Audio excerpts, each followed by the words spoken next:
Let's get comfortable on the tramp skis before we jib. The first thing you want to do before you do that is to crank them up. Make sure they're nice and tight. We want to do that just because we don't have any ski boots on when we jump with these. So it's definitely a little bit softer in the ankles. So just make sure they're nice and tight and on your foot. Make sure you can ski downhill first, no problem. Why I say that is just we always want to make sure we're looking downhill when we're hitting jibs. It just makes things a little less complicated and a little easier to feel like it's realistic anyways. So I'm skiing, no problem. Then we also have our switch skiing.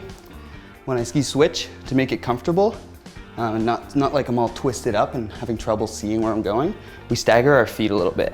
When you stagger your feet, it opens your hip a little bit more and it makes it a lot easier on the rest of your body.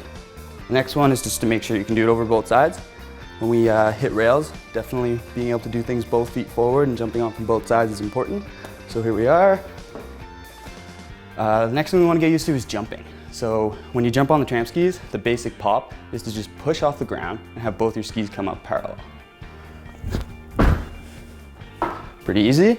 Trying your best to keep them parallel. It's okay at first if you don't get very much height. We're just trying to get up into the air.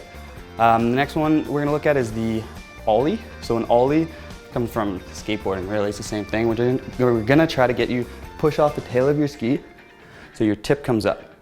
That's going to be really useful when we get onto the rail because it'll keep you from catching your tip right on the rail.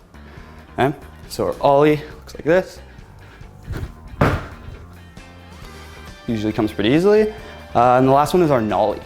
So the nollie is the same idea, but instead of coming off of our tails and then popping into the air, we're going to try to come off of our nose and pop into the air. And that one helps with catching your tails on the rail when it comes time to doing lip slides. So a nollie, pushing off our noses, and then popping up into the air. That should have you all ready to get comfortable on the skis so you can get up onto the jibs and start doing some tricks.